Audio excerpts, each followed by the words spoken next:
അസ്സലാമു അലൈക്കും വറഹ്മത്തുള്ളാഹി വബറകാതുഹു. ബഹുമാന്യരായ സഹോദരങ്ങളെ സഹോദരിമാരെ, വിശുദ്ധ ഖുർആനിൽ അലിഫ് ലാം റാ, അലിഫ് ലാം മീം, ഹാ മീം, സ്വാദ്, ഖാഫ്, നൂൻ ഇങ്ങനെയുള്ള ചില അക്ഷരങ്ങളുണ്ടല്ലോ. എന്താണ് ഈ അക്ഷരങ്ങളുടെ അർത്ഥം? നാം മനസ്സിലാക്കേണ്ടത് വിശുദ്ധ ഖുർആൻ നബി സല്ലല്ലാഹു അലൈഹി വസല്ലമയുടെ രചനയല്ല. റസൂലുള്ളാഹി സ്വല്ലല്ലാഹു അലൈഹി വസല്ലമക്ക് 23 വർഷം കൊണ്ട് അള്ളാഹു അവതരിപ്പിച്ചതാണ് ഖുർആൻ.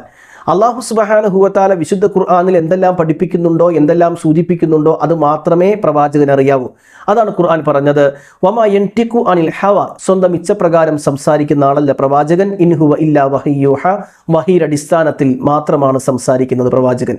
അതുകൊണ്ട് തന്നെ പ്രവാചകന്റെ വർത്തമാനമോ പ്രവാചകന്റെ വിശദീകരണമോ അല്ല. അതിനാൽ വിശുദ്ധ ഖുർആനിന്റെ ഇതുപോലെ ഹുറൂഫുൽ മുഖത്തഅ എന്ന് പറയുന്ന ഈ അക്ഷരങ്ങളെ, ഈ ഹറഫുകളെ പ്രവാചകൻ വിശദീകരിച്ചിട്ടില്ല. ചില പണ്ഡിതന്മാർ അതിൻ്റെ ആശയങ്ങൾ വിശദീകരിച്ചതായി കാണാമെങ്കിലും അതൊന്നും പ്രവാചകനിൽ നിന്ന് വരാത്തത് കൊണ്ട് നമുക്കത് വ്യാപകമായി പറയാൻ കഴിയുന്ന അർത്ഥമല്ല. റസൂലുള്ളാഹി സ്വല്ലല്ലാഹു അലൈഹി വസല്ലം അത് ഓതിപ്പോന്നു, വിശ്വാസികൾ ഓതിപ്പോന്നു എന്ന് മാത്രമാണ്. പക്ഷെ ഒരു കാര്യം ഉറപ്പാണ്, ഹാമീം, അലിഫ് ലാം റാ, അതേപോലെ തന്നെ അലിഫ് ലാം മീം തുടങ്ങിയ ഈ ഹുറൂഫുൽ മുഖത്തഅകൾ വളരെ പ്രധാനമായും ചേർന്ന് വരുന്നത് ഖുർആനിൻ്റെ മഹത്വം പറയുന്ന ഭാഗങ്ങളിൽ നിന്നാണ്. അലിഫ് ലാം മീം, പിന്നെ പറയുന്നത് ദാലിക്കൽ കിതാബ്, ഖുർആനെ കുറിച്ചാണ്. ഹാമീം എന്ന് പറഞ്ഞ ശേഷം പിന്നെ പറയുന്നത് വൽ കിതാബിൽ മുബീൻ, ഖുർആനെ കുറിച്ചാണ്.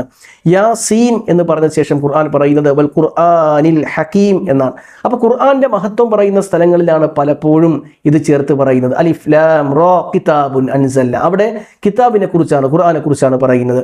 ഇനി എന്താണ് ഇതിൻ്റെയൊക്കെ അർത്ഥമെന്ന് ചോദിച്ചാൽ റസൂലുള്ളാഹി സ്വല്ലല്ലാഹു അലൈഹി വസല്ലം വിശദീകരിക്കാത്തൊരു അർത്ഥം നമുക്ക് പറഞ്ഞുകൂടാ. ഇപ്പം അലിഫ് ലാം മീമിന് അല്ലാഹ്, ജിബ്രീൽ, മുഹമ്മദ് എന്ന് പറയുന്നവരുണ്ട്. ഇതൊക്കെ കേവലം ഒരു വ്യാഖ്യാനങ്ങൾക്കപ്പുറത്തേക്ക് റസൂലുള്ള പഠിപ്പിക്കാത്തത് നമുക്ക് വിശുദ്ധ ഖുർആനിൽ കൂട്ടിച്ചേർത്ത് വ്യാഖ്യാനിക്കാൻ പറ്റില്ല. ഇപ്പൊ സ്വർഗം, നരകം, ഇസ്രാ, മിഅ്റാജ്, അങ്ങനെ പലതുമുണ്ട്.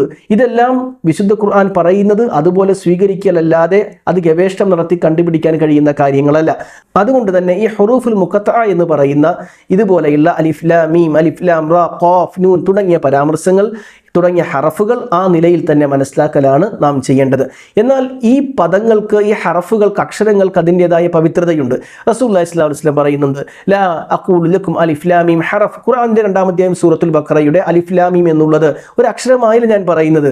അലിഫിന് 10 പ്രതിഫലമുണ്ട്, ലാമിന് 10 പ്രതിഫലമുണ്ട്, മീമിന് 10 പ്രതിഫലമുണ്ട്. അഥവാ ഈ അക്ഷരങ്ങൾക്ക് പോലും അതിന് മഹത്വമുണ്ട് എന്ന് ഹദീസുകൾ കൊണ്ട് സ്ഥിരപ്പെട്ട വിഷയമാണ്.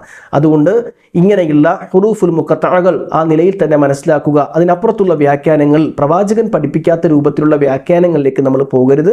അവിടെ തന്നെ നിൽക്കുക എന്നുള്ളതാണ് നാം ചെയ്യേണ്ടത്. അള്ളാഹു അനുഗ്രഹിക്കട്ടെ. അസ്സലാമു അലൈക്കും വറഹ്മത്തുള്ളാഹി വബറകാതുഹു.